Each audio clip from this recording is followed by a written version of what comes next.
fucking with the chat.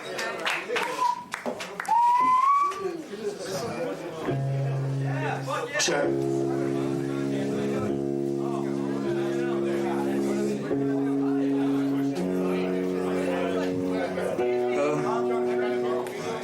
So we're activists, aka creationist Crucifixion, and all the noise shit is not working tonight because we want a PA.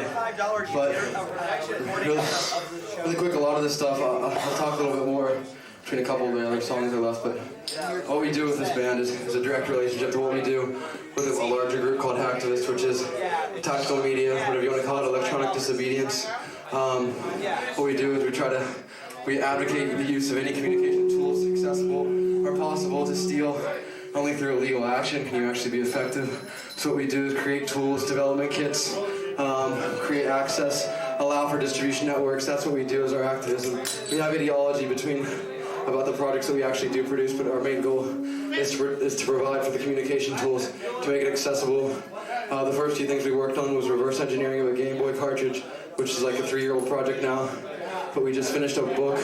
All that stuff that we do, we also write for a publisher called Autonomous Media, the stuff of which we distribute as well. So basically the stuff we're doing now is mostly wireless-based things. So we're working on with the UK, one of the other members of our group is in the UK. I'm working with basically we're creating a device so that it'll be a more or less an interactive map, but also grabs police scanner signals. So used for say protests, and actually more useful for squats in Europe, where you can go around. You can pinpoint activities, so you have a map based on your location. You can pinpoint activities on a wireless communication device, and also be, at the same time, add points of interest. So if you see some cops fucking with some dude, you can add that in real time. It becomes really useful for protests. Is the most applicable thing I can think of now. We're working with a guy now on a project, actually developing our own cell phone network and our own pager network.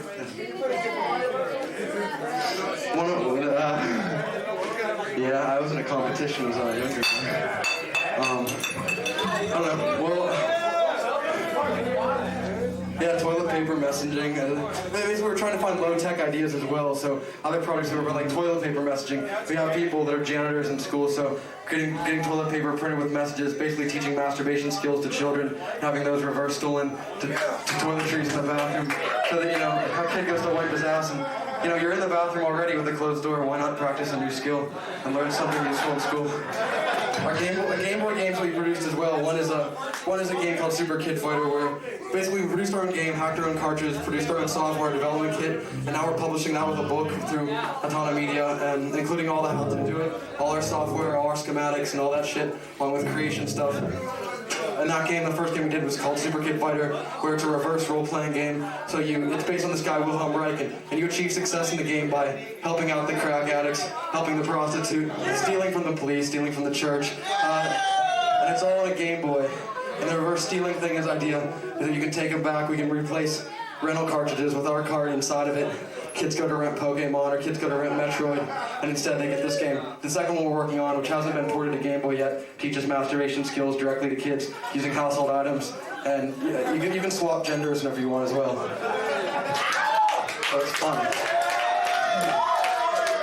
So all that stuff is Hacktivist. All that stuff is what we do under a bigger name called Hacktivist.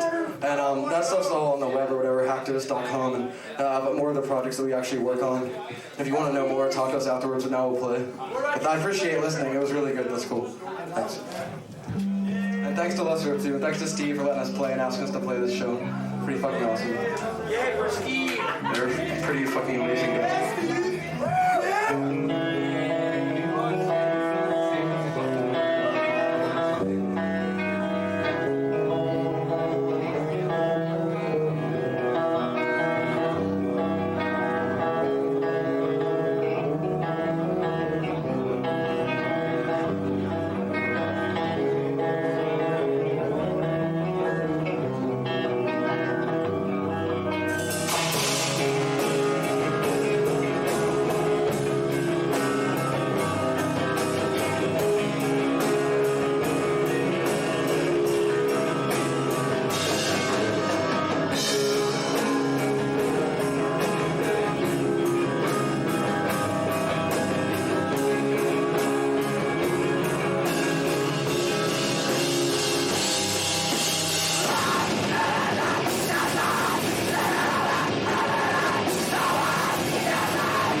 Faster!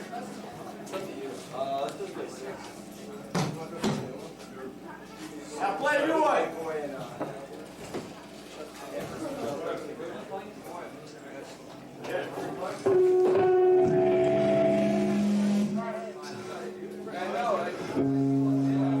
So this song's from that split from that book that'll be out in 2 weeks. We ditched our record label, so now we're gonna do everything ourselves to follow in Lester Tu's path and Dominique's, because it's much cooler. And fucking this is one of those songs. All our songs deal with the idea of tactical media activists. Well, all of these songs for this book and the idea and the essays we've written for it deal with the idea of activists or tactical media activists and traditional activists working together as revolutionaries to target children as an audience for their message. Looking at the ways that socialization has always targeted children, understanding that the powers, these powers that we so hate or whatever, the church, the state, the school system, the parents, all this stuff targets children at a young age. That's how they get them. That's why so many kids grow up to be blind and fucking products of their parents and have the same ideology and ideas their parents do. It's a really hard thing to reject your parents' ideals. It's something that all of us are kind of take for granted that we do. And we have to understand that for a lot of people that's too difficult. So we have to find a way to use the same methods, the same communication tools, the same systems that the fucking structure, churches, schools, all this bullshit uses to make kids grow up to think the way they want them to think. So we can steal those tools, steal those ideas, and by widening the gap of communication that's out there, by making it more than like one fucking media that's delivered to kids, by widening that and making activists of all, whatever your fucking idea may be, getting that out to kids, you widen their gap of experience, so you give them more of an option. Give kids more of an idea than all there is just their parents' thoughts, and all there is their friends think. And I don't know, that's why we try to steal these communications tools and understand that they are fucked, but there can be uses, and maybe they're just practical, and maybe they're just simple for now. But, we do what we can. Word!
interesting law just got passed, I guess. I heard kind of like through someone else, and I know, whatever, I'm assuming this to be true, fucking I'm basing it on rumors, but okay, so you understand how credit card companies, the reason they can have like little 0% interest is because they actually make most of their money by selling off that information to demographic studiers, so, you know, groups that want to target you, whatever it might be, all these advertising groups that do studies based on regions, whatever, that's how they make a profit, by selling off your purchase history, same way that, like, you know, when you go to the store and you go to Safeway and you use your Safeway value card, that information, the reason they can give you 25 cents off is so that they actually sell that to Colgate or to whoever. Actually, the advertising, they sell this off. Well, actually, the bigger concern right now is it's being sold off to insurance companies, because insurance companies can then base their decisions on whether or not you're a valid person.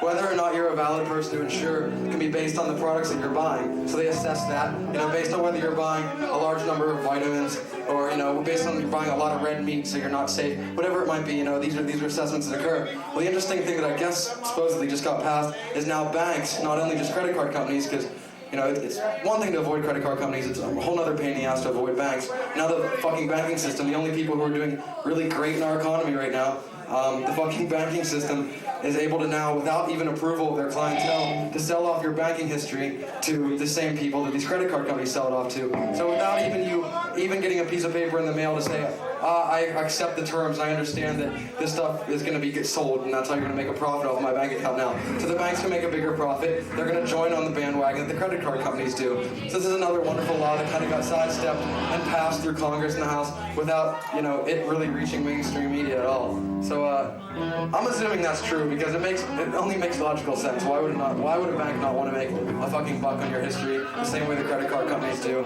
You know, it's purchasing history, it's valuable information to some fucks, so they sell it. So that's an interesting law. I don't know how to find out more about that one, but whatever. So we have a bunch of autonomy media books for sale if anyone's interested in a lot of the stuff. The group that we work with, that we wrote this collaborative, the Game Boy book on, is this group called Critical Art Ensemble. We have some of their books back there through autonomy media. Then we have, like, you know, our stupid merch and turntable slip mats and funny stuff. You guys are drunkards. The fucking stages, my feet stick to it from beer. I gave up beer, hard liquor. That's wine. It's a fucking jug wine. Dude, just bring the fucking foil bag and bring the box. What?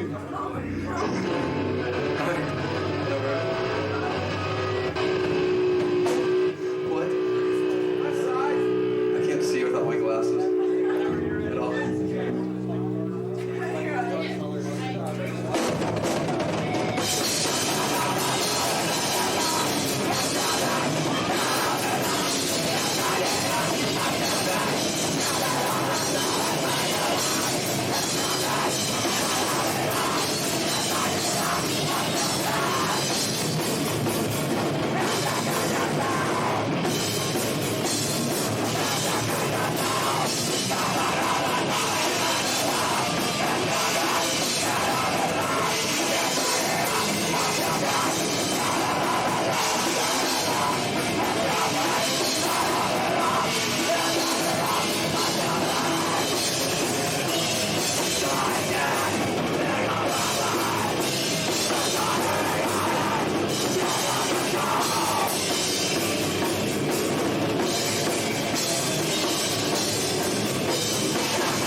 Thanks, that was fun.